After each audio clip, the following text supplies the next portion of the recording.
Welcome to the Well to Lead podcast, where we explore the dynamic relationship between personal wellness and effective leadership.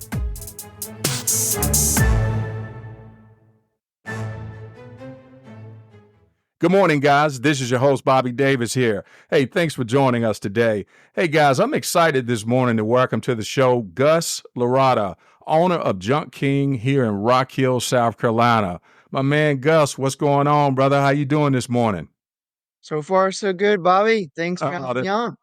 that's what's up, man. It's Friday, so I'm sure. Hey, end of the week, right? So I'm sure you've been busy, man. I heard you've been having a busy summer here. How's everything been going? One day at a time. A lot of junk to be removed in the market. Every day seems to be busier than the last, but we're thankful and appreciative of the customers that rely on us, right? Yeah, To perform yeah, good work and all that stuff. But yeah, we're staying busy, which is great. man, that's awesome. So for guys, for those who may not know, I met Gus at the Charlotte Home Show back in February. I think it was in February, wasn't it, Gus? Yeah, I Yeah. tell you what, man, I was really impressed with this young man's his personality, the way he carried himself.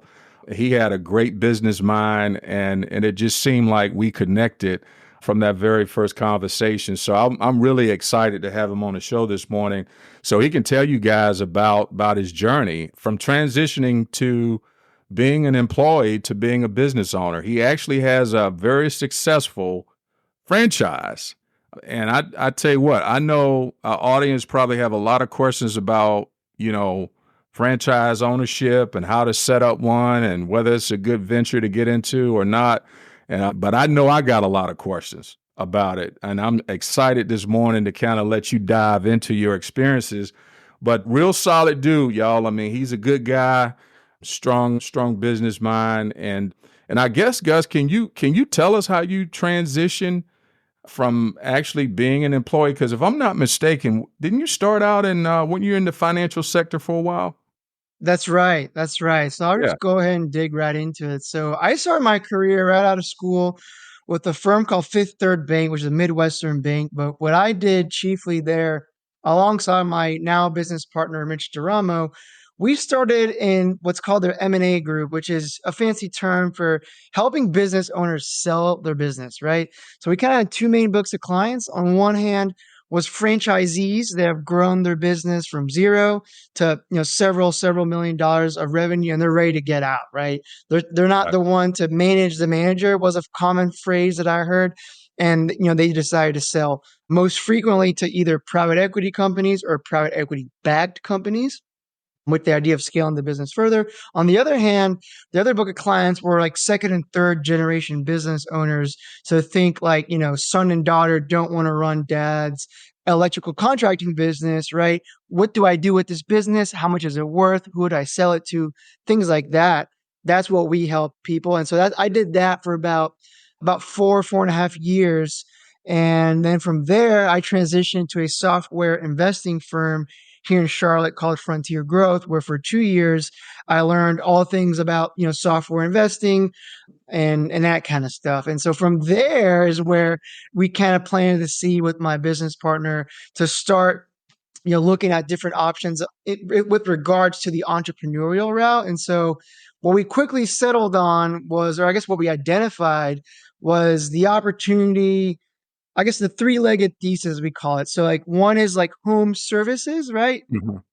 Nowadays people are busy, right? Right. People Right. have kids, they have jobs, you have dual income households, mom and dad are working, kids are running around. People don't have time or to, mow the lawn. People don't have Yep. time to clean the gutters, to clean the pool, to do all these things. And so home services, starts to become an attractive area as we saw it, right? For people that either don't have the time or hey, they don't even know how to do things, right? I'm 29, running on 30. People in my generation probably don't know how to change a light bulb, let alone anything more intense than that. So in comes the need for professionals that they can do that work. So that Right. kind of covers the home services part of things. The other side of things, the second leg of the three-legged thesis is the Charlotte market, right? We live, Bobby, you and I, in a fantastic market where everyone's moving here, right? I mean, I think Yep. the most recent stat I saw, it's like 117 people per day That's are it. moving That's it. here. And so obviously that has some a very attractive long-term tailwinds associated with that. And then finally, it's kind of like this baby boomer generation, right? That they've had a business, right? And they built it themselves for over the past 10, 20 plus years. And they're getting ready to retire and they don't know what to do Right. with the business. And so they're considering their options. And so as we saw it, we saw an opportunity to kind of attack all three of those ideas, right? And we saw a business opportunity there. And so with that opportunity, my business partner Mitch and I started what's called QC Strategies, which is kind of designed as a long-term vehicle to buy, build, and acquire businesses just like that. So I'll pause there for a second Nice. and then can Ah, get into like, Drunk King and how we got into that. yeah, yeah, man, that's incredible. And as you're talking, Gus, the very first thing that came to mind was, I mean, it sounded like you had a pretty successful career going in that financial sector. What was it that prompted you to want to transition into being in business for yourself? And I think this is probably one of the most important questions because I have, my story. I've been in business for a while, and I run across a lot of people, man, who really are sharp, got smart. They got some really great ideas, and they're working. They're working on a job, that oftentimes they hate, and they're just afraid to figure out how to pull the trigger to transition into that business or that dream that they have. So, considering you sound like you were pretty successful in the financial space, how'd you come up to that place where you said, okay, I want to leave that for this? Right. So I'd say the first thing is having a good business partner like helps a lot, right? I'm a firm believer of, if you want to go fast, you can go by yourself, but if you want to go far, you got to do it together. I And love so it. building Yep. Yep. building a team like that is like absolutely critical. So that in my case, right, that was really helpful where I had Mitch, who I worked with at Fifth Third. We knew each other since college. So we interned together, worked together at Fifth Third, and then kind of, ran our careers essentially side by side. And so, but to answer your question, like what prompted the idea to kind of do the thing of going on your own and Yeah. deciding to Yeah. be an entrepreneur. I mean, for us, it was a matter of like controlling your own destiny and making your own Mm. decisions that have real dollars and cents associated with them. Yep. Where hey, you can participate in the gains, and hey, you're putting up the risk too, right? In any career, right? But particularly in the finance one, right? You're dealing with other people's money. You're not dealing with your own money.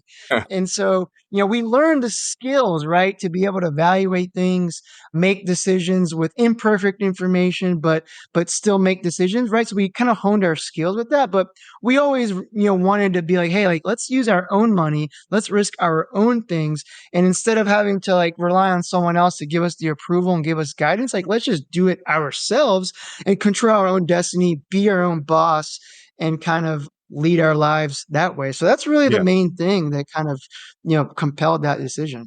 Man, that's awesome. That's awesome. In other words, controlling your own destiny. I think that's a I think that's really important considering considering, like I said, a lot of times that the limitations that we have naturally on jobs, and jobs are great. They're great to have. And I think that what it sounds like you guys parlayed a lot of what you learn in terms of business skills from the job that you had, and you're able to translate those skills over to what you're currently doing now. And I can see that just by listening at you today. So that's great stuff, man. The there could have been, a number of different type of businesses that you wanted to go into. You talked about a little bit about, your strategy and how you guys was looking at what type of business to get or go into what type of industry. But why'd you choose Junk King? Why'd you choose a franchise versus just starting from scratch and building up something, yourself with your own brand? Yeah. So that was never the plan. When we started out, we're like, no franchising, no, it's Really? not for us. We're going to do our own thing.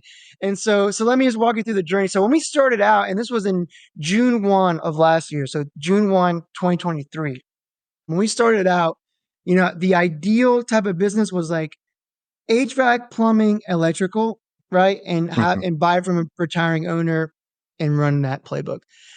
But we talked to probably 12 to 18 different companies in that space, probably Mhm. 50 to 60 total, but in that kind of what you and I would consider the high trades, right? So think about Right. apprenticeship models, 2 to 3 years experience minimum to be good at it, right? Mhm. These types of things. So we talked to, a dozen, call it a dozen different owners across those high trades, HVAC, plumbing, electrical. And by the way, that was kind of like the sexy thing in that was really popular for a lot of people in our position. Attack. Obviously, there's a recurring need for some of this. It's a need, not a want. So there's a couple Right. good things about it. But Right. when we talk to these business owners, we all ask them a similar thing, right? It's like, hey, what's keeping you from growing your business from here to up here, right? And how do you get there? I Mhm. mean, have you considered it, right? Things like that. And a lot of them said similar things. It's like, yeah, I mean, I tried it, Gustavo, but you know what? It's not worth my time. Hiring people is tough.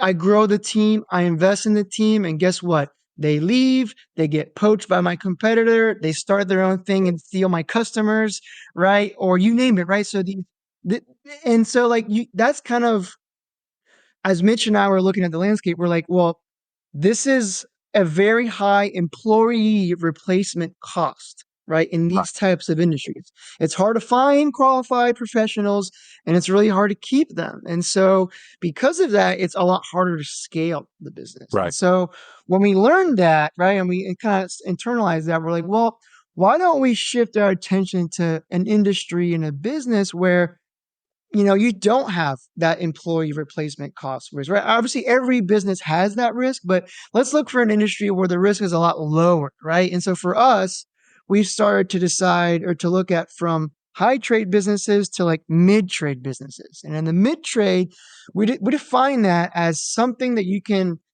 hire, train, and otherwise onboard a contributing member to your team in less than 1 month, right? Right. So in comes, out goes the high trades and in goes like things like junk removal, landscaping, things like that, where it's a little bit easier to train your employees. And so when we made that mental shift, it took, you know, maybe a couple of weeks for us to run into the prior owner of Junk King. And when we started seeing the numbers, they started to work out. And so I'll pause there before I get Yeah. into junking, but you want to share that Yeah. feedback because Yeah. we No, didn't that start that's out like that. yeah, no, that's good, man. How you guys actually kind of transition into this, but that wasn't the initial goal.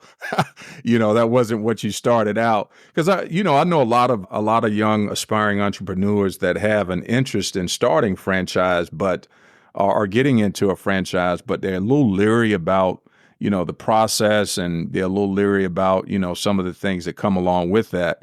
But I think the way you guys backed into it, and also the fact that again, you already had some business experience by working in that financial space, so you kind of had a good mix to be able to transition into being a franchise owner. But if you were to, I guess if you were to ask, or someone was to ask you, what are the real benefits of owning a franchise versus obviously you starting a business yourself, and you kind of alluded to some of the benefits there, but maybe you can kind of drill down on that a little bit more. What are the benefits of both?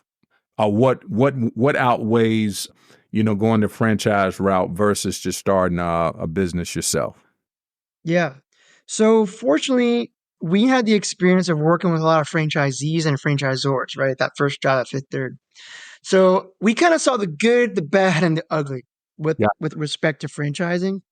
And so what I would say is that not all franchises are made equal. Like there's good and there's okay ones and there's some bad ones. And Right. unfortunately, there are a lot of bad ones. The good ones, the ones that they do, and of course, we invested in Junking, therefore we think highly of Junking. Yeah. Um, Yeah. is like there's a couple main things that they deliver that is value add and just delivers substantial value. So number one is they do have a 24/7 call center, right? Okay. So that helps us not have to answer the phone. So we can do other things. We can get jobs done. We can do other marketing. We can Hmm. do other things. So that frees up a lot of time, right? And time is money, Hmm. of course. It's a US based call center, right? So they're not, from Philippines or whatever. So Right. they're US based and they do a good job. That's one thing. The second thing is the software platform that Junk King has. It's a proprietary software system. It's custom built for the needs of the junk removal industry. And so with that, we're able to essentially just run our operations extremely smoothly. And most importantly, it's very easy to teach the software system to our employees so they can Oh, use it. nice. Nice. And so that's number two. Number three is just the way that they've been able to train us.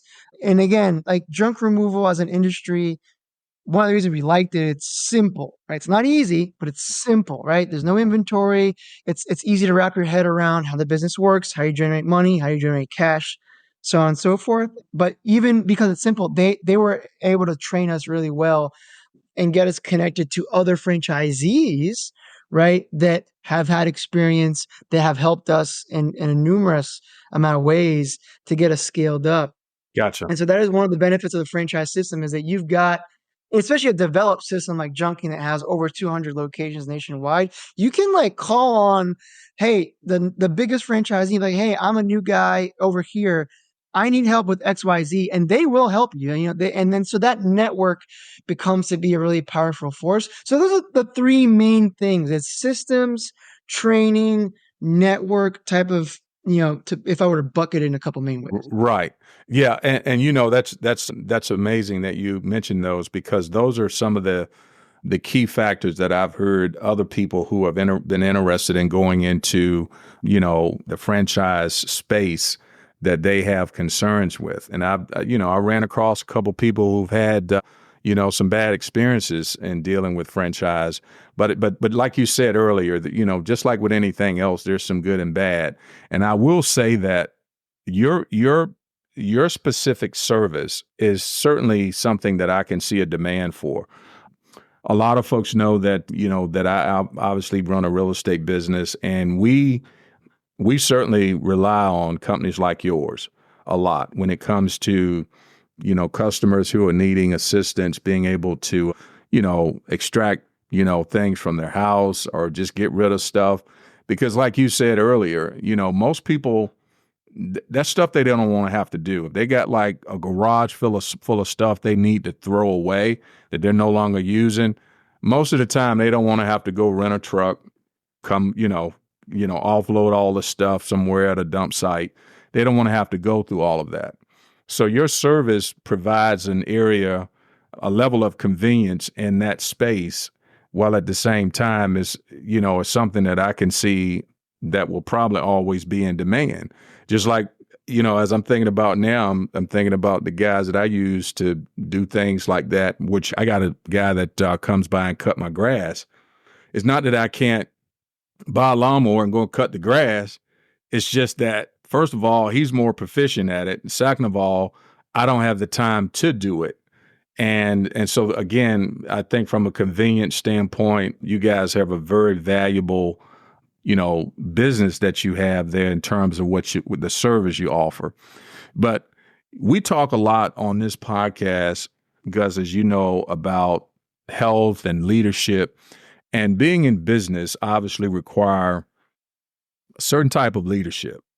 And I'm sure you guys have employees that work with you and there are challenges that come along with leading those employees. And we're dealing right now with, certain industries are having difficulty with employee turnover and all that good stuff. But what are some of the leadership skills that you deploy in your business since you're dealing with, employees and having to guide them and, deal with their challenges and problems and stuff? So what type of leadership skills are you deploying to be able to help your employees become great employees? Number one is respect. It doesn't matter, having worked in the white collar world and now in the blue collar world, Yeah. respect is like a universal language, right? Right. And that can manifest itself in a number of different ways. But like if I had to drill it down to like one word, it's respect, right?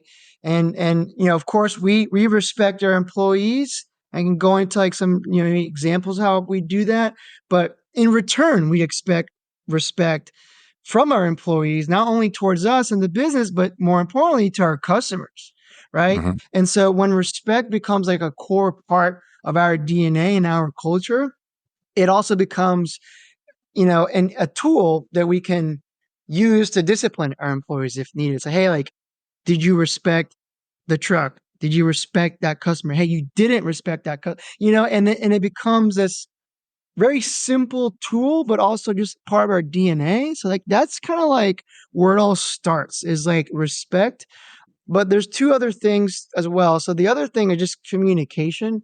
So like again, we lead from the front, right? So me and my business partners, we are still on the trucks, right? I mean, we work the trucks. I work the trucks a couple of days a week. They're on the trucks pretty much every day as of now. And so we're leading from the front. And so that generates respect on behalf of your That's true. employees That's towards true. you. That's true. And so that's another thing as well is like, hey, I wouldn't ask my employees to do anything that I personally would not do myself. Right.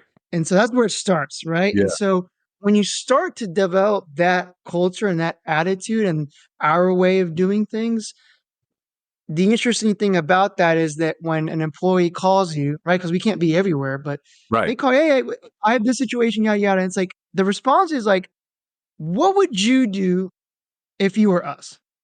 And then they always respond like, well, you probably do yada, yada, yada. And be like, yeah, we'll go do it. Well, you know what I mean? And it starts to like, you start to have this kind of self-management type of attitude where it's taking time to get there, right? Because it's reps, especially with employees, right? But Right. we're starting to see the fruits of that. And that's been, a nice kind of component of our software, right? Where like it Yeah. kind of Yeah. allows this to happen. And then the other thing too, and this is important for other business owners too, is, a common complaint that I've heard from folks, and this is a fair complaint. It's like, hey, my employees don't think like me. Well, duh, like they're not, they don't have the same upside as you, right? So like, Yeah. duh. Yeah. But you know what? One of the things that we've done, and we did this from day one, or at least kind of like a couple weeks in, was introduce a way that we can incentivize our employees to like, hey, the more we make, the more you make. And obviously Yep. it's not fully linear, but for instance, we have an incentive bonus program where it's like, hey, once we hit a certain revenue threshold, our employees start to share, in the gains. And, without going into the details, the effect that bonus has is that, hey, when our schedule is really busy and we get add-ons and everyone's tired, Right. people see an add-on, they're like, hey, that's more money for us. Let's go, right? When the day's busy the day before, they're not calling out because they know they're going to get a good bonus day, right? So you start to get to see these secondhand effects that, all in all, improve the culture and start to do things that way. And then you even start to see like, maybe one truck's route is done, the other trucks, hey, how can we help to get this done faster? Right. Right. Right. You start to create this team atmosphere and it's taken time, but once you start to see that ball rolling, I mean, that's where you want to be. Yeah, That's where you want to be. dude, that's awesome, man. And I tell you what, that one word respect, that's huge. That's huge. And I could say that, from just working with different businesses and even talking to folks that are in leadership or management positions. I'm not going to say leadership positions because you can be a manager and still not be a leader. I think the definition of leadership is certainly more in depth in that regards. But I tell you, one of the challenges that a lot of folks that are in management have is learning how to respect those that they're tasked to lead. And I think that when you lead from a position, from a servanthood position, like you talked about, you guys are out there, you're owners, but you're out there on the trucks with your employees, and they're seeing you put your hands to the plow, so to speak. They're seeing you do the work, and you you give them the kind of respect that warrants that type of loyalty and commitment from them, because that's what all of us want. When you're working for somebody is you want to be respected for the work that you put in. So I think that's an incredible trait that you have, an incredible, strength that you have in understanding how important respect is. Because if your employees don't respect you, man, a lot of times they're not gonna follow you, and they'll find ways to sabotage things with a quickness. So that's good stuff, bro. Would you learn that? Did you just learn that while running the business, or did you kind of have an inclination beforehand to do this in terms of showing respect? Right? There's no book that told us, hey, respect, it's just like, hey, how would we want to be treated if we were Right, on the flip side of this, right, right? There's no aha moment or anything like that. It was just kind of like an organic decision that we made early on because we also recognize, hey, if we're going to scale this thing, we can't be everywhere all the time. So we need right. to create the DNA, right? I call it the software, right, of the business Hmm. and which is the culture, right? Culture is the software of the business. We need to create the culture, starting from day one. We need to build that so that, as we continue to grow, it's still there, right? And so I guess it just kind of evolved organically, but there's no aha Yeah, moment or anything like yeah, that. and that's amazing. You would think that most people would have that same understanding, but I like I said before, I've seen a lot of folks who just are in positions, excuse me, and they struggle with showing respect to those that are under them. And I'm not sure exactly where that comes from, but I tell you what, you just like you just articulated, you get a whole lot more out of your employees when you know how to show them respect. And and that you're also, putting your hands to the plow and being an example to them. Now, with that being said, Gus, you've started the business. You guys have been doing this for about a little over a year, right? So you've been running the Hmm. franchise for a little over a year. Give me real quickly maybe a couple of challenges that you guys have experienced and how you're trying to work through those challenges, because I know for any business that's new, that's just getting off the ground, there are challenges that are going to come. So what are a couple of challenges you guys have faced so far? So there's two buckets. One is people related, right? Hiring related. And the other bucket would be just filling the schedule and getting busy, right? So on the first one, on the people side, sometimes you can show your employees all the respect in the world. It doesn't mean they're going to show it back to you, right? That's Right, just going to happen. right, It's just right. part of the Yeah, game. That's just part of the that's the game. unfortunate part. And Yeah, yeah, and so unfortunately, people leave. They come and go. They might do a couple things that, doesn't show respect. And because of right. that, if they consistently do that, then we do have to let them go and we have to kind of restart the whole process. Now, fortunately, in an industry like junk removal, you can find people relatively quickly to fill in an empty seat. But, we do invest a lot of time and of course money into hiring and training employees. And so that is just one big challenge. That's a universal challenge across any business, right? It's Yeah, finding the for sure. talent to do it. And so, you know, for us, I mean, we've had successes and we've had, challenges, but for us, it's like, just because one employee didn't treat us back with respect, even though we showed him a ton of respect. It shouldn't, and nor will it deter us from continuing, to show respect to Yeah, people. But gotcha. it can be hard sometimes and you can get jaded sometimes quickly on like, hey, this kind of guy is bad, or, I've seen that story before. But, I think that's just one of the things that, in terms of how we've responded to that challenge is we're always hiring. Even if we don't need to, we are still holding interviews because if Right, someone, what we've learned is that hiring from a position of need is hiring from a position of weakness, right? We want people we want on our team, right? So even if we're full, we're still hiring or rather interviewing guys. And if we come across a gentleman and we like, yeah, we want this guy to work for us, we will make a spot available for this individual. And that's kind of the way we're running the business because, again, given the way that we're growing, we're going to need more guys. And what we've learned is that, if you have to hire a guy and you're just hiring the first guy that comes through, he may or may not be a good fit, right? And so we want to build a team that is comprised of people that we want to be on our team Nice. and hire from a position of strength versus from a position of weakness. So Nice. I'll pause there on that topic because Yeah. that's probably a main topic that a lot of business owners run across. Yeah. I think the people challenge is universal, like you said. I mean, I think most businesses are having that type of situation that they're having to constantly fight against. But I think your approach in making sure that you are proactive and always hiring, always recruiting, always looking for help versus waiting for the need to arise. I think that's a great approach to have. I think really if you got any kind of business where you got folks working for you, you need to have that approach where you're always looking, for talent. Because the moment you stop and, somebody decides to bail on you and you don't have any, folks that you can kind of, plug in the situation there and keep going, it can cost you money. So yeah, I see where that becomes a great challenge for most businesses.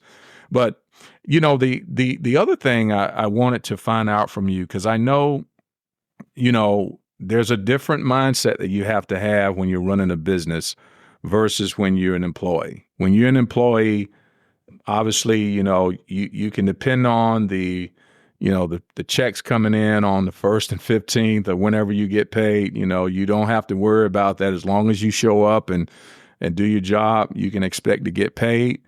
So the predictability is there when you are working for someone else. And when you start to run a business, obviously, starting out, especially, you may not necessarily have that predictability there at first, where you can kind of gauge the income and kind of be comfortable in knowing, what you're going to make. Now, that for a lot of people can be stressful. So how does running your business and how are you guys maintaining a work-life balance where the challenges that you face, some of which we talked about, the fact that it's a relatively new business and, making sure that you have the income coming in to keep things going, how are you minimizing your stress? Do you guys take time for self-care? And perhaps you can speak on that because a lot of times, we can get caught up in running that business and we don't take the time to take care of ourselves and focus on our health, focus on making sure we're still spending time with our families because the demand is greater when you're running a business for yourself. So how do you manage that? That's a problem that definitely a lot of business owners face is like, when are you able to not worry about the business? It's too easy Right. to be like plugged in all the time, right? But I guess again, I go back to the team atmosphere that I've built with, Mitch Durama, my business partner, and Tom Terry, my other business partners, where there's three of us total. So fortunately, with a team like that, we can cover for each other, when we need to take time off. So for instance, Yeah. I took a couple weeks off in August to go on vacation.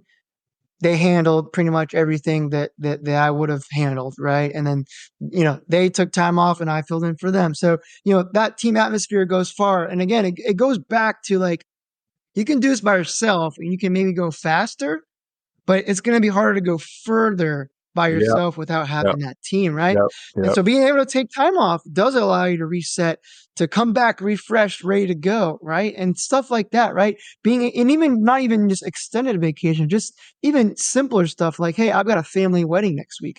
I'm going to be able to go with no problems affecting the business, right? They have a wedding they're going to, I can cover for them, right? So we can still be there for those special events, for those special times, things like that, to kind of just make sure that we're present with our families, with our loved ones, things like that.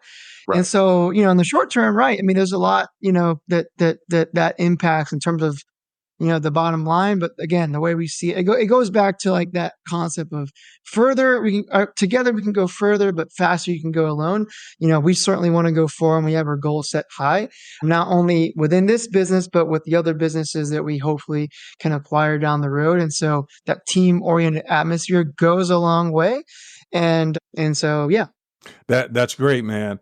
Because you need support, and you can't I mean, people can try to go it alone, and you can try that route, but I've been out there long enough to know that, if you can surround yourself with good, solid people, a good team to kind of help you, with your business and help you, build that business, that just, it takes a lot of the unnecessary weight off of you, so to speak. The weight is being kind of distributed across the team. So that's great that's a great point that you bring up. And I think that when you have people that you can surround yourself with that can help you maintain that balance. So that's really important. And I guess in closing, Gus, because I could sit here, man, and we could keep talking all day long, man. You got a lot of great things that you're sharing here, and I'll maybe get you back a little later where we can come back and talk about some of the other businesses that you're going to be getting off the ground here. Pretty excited for you in terms of what you've already shared.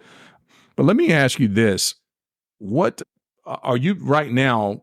Are you guys offering any types of discounts or specials for someone who may need to have junk removal? I know that you work with businesses in that case, and also I know that you do residential. But are you guys running any specials right now that you want to let our listener audience know about?